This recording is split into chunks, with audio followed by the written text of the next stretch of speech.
Apa ciri-ciri mereka yang darahnya sudah mulai rusak, pembuluh darahnya sudah mulai tersumbat? Ya kaki gampang kesemutan, gampang baal, kebas-kebas, kalau di kepala yo sering migrain, leher kenceng, tubuh lemah, kalau terjadi sumbatan di jantung akan nyeri dada, sesak dan seterusnya. Itu menunjukkan bahwa sudah terjadinya kerusakan darah dan pembuluh darah. Pertanyaannya lagi, apa yang menyebabkan kerusakan darah dan pembuluh darah? Sehingga terjadinya kerusakan di sel-sel kita. Penyebabnya karena faktor radikal bebas. Tolong ini diperhatikan, ini penting sekali ilmunya.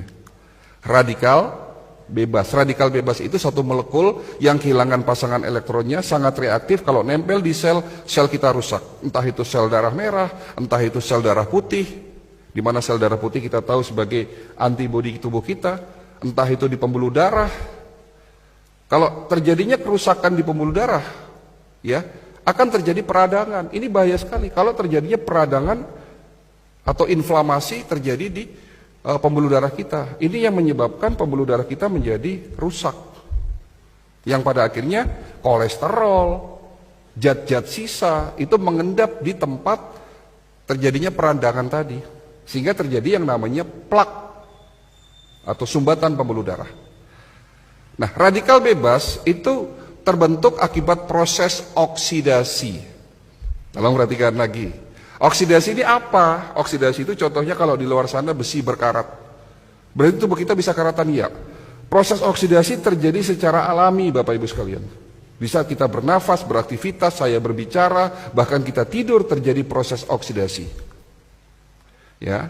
Karena manusia tidak bisa menghindari proses oksidasi, Allah sudah menciptakan obatnya ada dalam tubuh kita. Diproduksi tanpa Bapak Ibu sadari sejak kita kecil, ya, di saat kita lahir di dunia sampai nanti kita mati. Ada obat dari segala macam obat, rajanya obat sebagai benteng pertahanan pertama yang dapat menetralisir terjadinya oksidasi. Kalau tidak ada obat ini, 5 menit tubuh kita rusak, Pak. Namanya antioksidan, betul.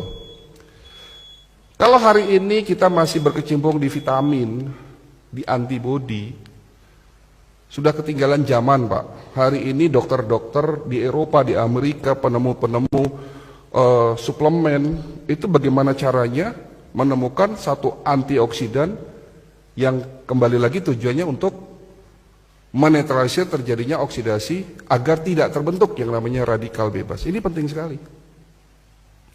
Antioksidan diproduksi dalam tubuh kita.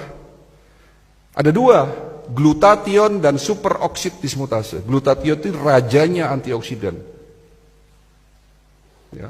Dan SOD, panglimanya. Ada raja yang memimpin negara, ada panglimanya. Atau perdana menteri lah.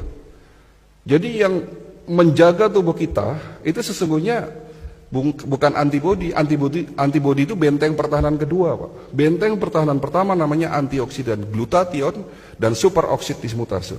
Namun setelah usia Bapak 40 tahun, produksi antioksidan, glutathione dan SOD menurun. Makanya itulah yang disebut tua. Menurunnya produksi antioksidan. Sehingga pada saat usia 40 tahun dan terus bertambah, terjadinya oksidasi yang tidak diimbangi dengan produksi antioksidan, sehingga terbentuk yang namanya radikal bebas. Dan radikal bebas inilah yang mulai merusak pelan-pelan sel-sel tubuh kita. Sudah mulai jelas ya, Pak? Sudah mulai jelas ya? Oke. Tapi Allah Maha Baik. Allah bukan hanya menciptakan antioksidan dalam tubuh kita, tapi juga sudah menyiapkan plan B-nya. Menciptakan antioksidan ada di sekitar kita sebagai obat, sebagai penawar. Ada di mana? Ada di buah dan tanaman herbal. Yang dimana antioksidan itu disebut sebagai prajurit-prajurit antioksidan. Jenisnya ada ratusan. Contoh, resveratrol, antioksidan yang dapat mencegah dan mengobati penyakit darah dan jantung, stroke. Ada di buah yang berwarna merah keungu-unguan. Buah apa itu? Anggur, blueberry, strawberry, buah delima. Terong bukan buah, Pak. Ya. Tapi ada juga buah yang banyak mengandung antioksidan resveratrol. Selain itu juga banyak mengandung antioksidan lainnya. Tapi mungkin buah ini dianggap sebelah mata oleh kita. Padahal ini rajanya buah yang ada di Indonesia. Mungkin kalau delima susah, blueberry susah. Tapi buah ini ada di Indonesia. Namanya buah jamblang. Oke, jamblang bagus. Tapi ada yang lebih baik dari jamblang. Apa? Buah manggis, Pak. Kapan terakhir makan buah manggis?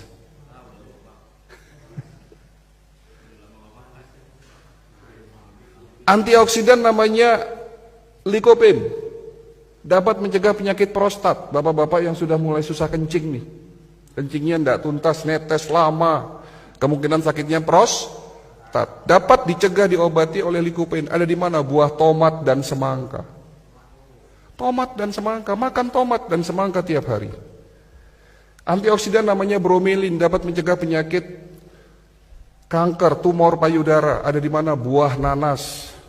Bilang sama ibunya di rumah kalau pengen tidak kena penyakit kanker payudara, makan nanas tiap hari. Dan nanas juga dapat mencegah penyakit osteoporosis karena mengandung kalsium yang sangat tinggi. Untuk mencegah penyakit Alzheimer atau pikun, makan buah alpukat. Untuk mencegah penyakit batu empedu, makan buah apel, dan semua buah mengandung prajurit-prajurit antioksidan. Siapa di antara Bapak Ibu yang setiap hari makan minimal 3 jenis buah-buahan? Siapa di antara Bapak Ibu yang dalam waktu 1 minggu tidak makan goreng-gorengan? Siapa di antara Bapak Ibu yang di rumahnya tidak punya mie instan? Yang di rumahnya tidak punya mie instan, tunjuk tangan. Dan siapa di antara Bapak Ibu yang sudah meninggalkan gula pasir?